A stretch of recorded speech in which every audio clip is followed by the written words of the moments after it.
So some of the people who are advocating that we should pause the development of AI, what's your kind of take on that? You know, it's very easy to talk in absolute terms. We live on the battlefield in relative terms, meaning in absolute terms, of course, typically you have two camps, those that say it's dangerous and those that say it's safe. I'm in a arguably different camp. I think these technologies are potentially dangerous, and the dangers are obvious. Even if you don't get to general AI, where the AI takes over, there are real surveillance dangers that we should all be afraid of and working against. You know, you should have the right to have a personal life, your health, your private affairs. These things should not be things that the government has easy, or arguably companies have access to, or in an unregulated way. But I think the debate is very academic, because the basis of our civilization, I believe, is that the West imposed technological superiority, and through that technological superiority, garnered the rule of law, human rights. The flaw in the logic, at least in the, I would say, Western context, is many people believe that the rule of law and human rights are ipso facto, in an automatic way, something that appears, and we internalize them because they are a superior way to live. I believe they are a superior way to live, but I believe that they were adopted because people saw that the people who build the best rockets, the best bombs, the best cars, to build safety devices, also believed in this ethical framework. And therefore, people equated the ethical framework with technological innovation and growth.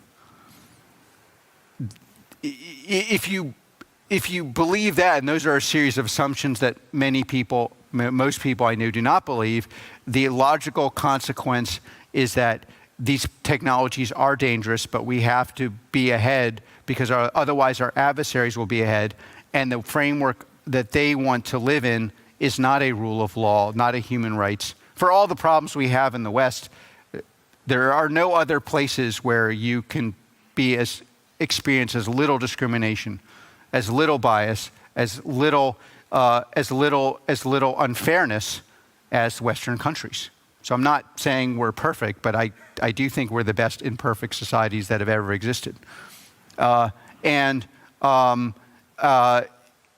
this is why, not to go offline, I think the fundamental erosions of the West are where people inside Western countries or outside Western countries believe we're not delivering on innovation and things that help economies grow, and therefore adopt what I would view as more regressive policies and views, and vote for those people. So I think the progressive, classically defined approach requires heavy investment in these technologies, especially in the military context, and coalitions of partners, both partners and translators.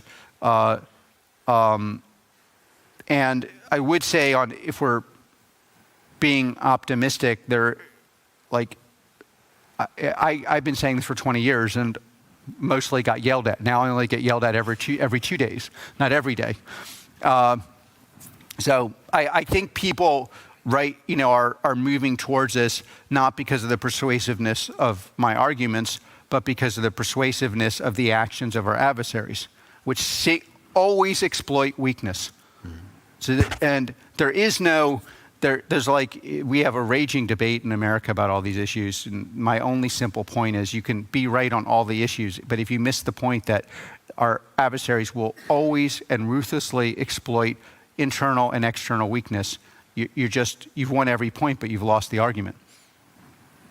So you've had over 20 years of experience actually implementing those solutions. So what's the role of Palantir, and what's the advice to our distinguished guests here? So kind of how do you employ or kind of introduce effective AI solutions and mitigate the risk? Call your children, ask them who the smartest tech person is, and get them to work for you.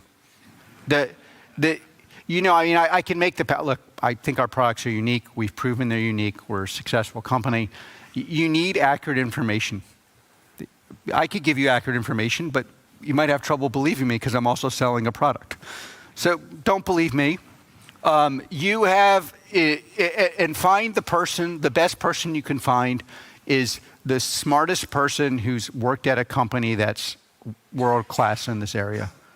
There's a famous meme in America that's, I think it's wrong. It's like you win by failing and failing and failing until you win.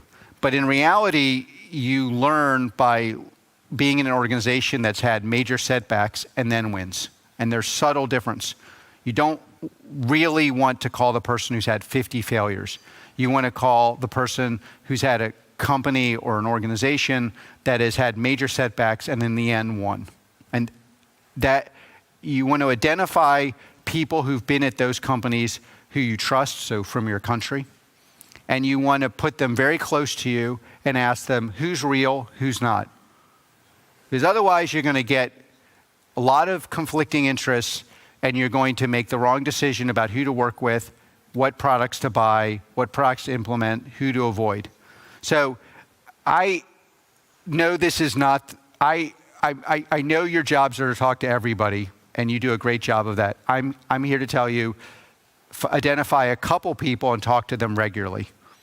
And then you have to have a business or military specific use case with a very tight timeline. And one of the advantages small countries have, and a relatively small budget.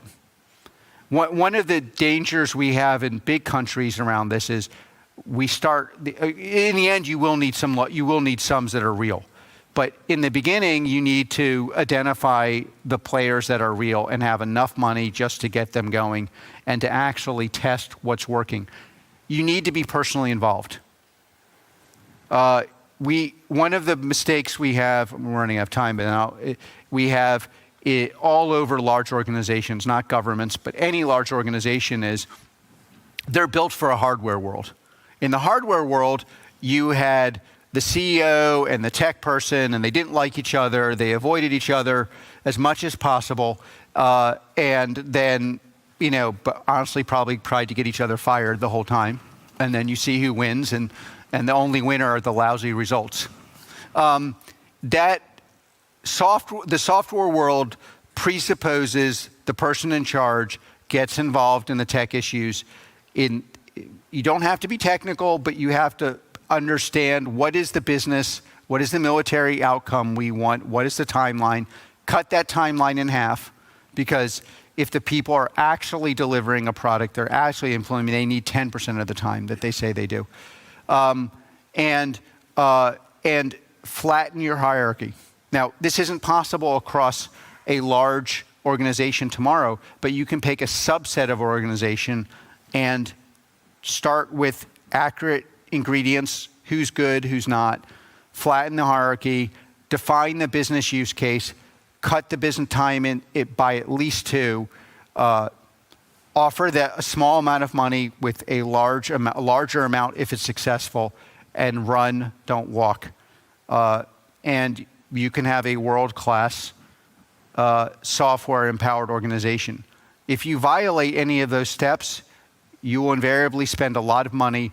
And the first way you will know you've gone wrong is you will hear from the person, oh, this is going to work out, but we need twice as much time and 4 times as much money.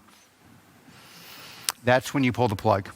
So I think good show and good interview ends well when people want to hear more. So I think you have succeeded in that. So thank you, Dr. Karp. Give a round of applause, please. Thank you.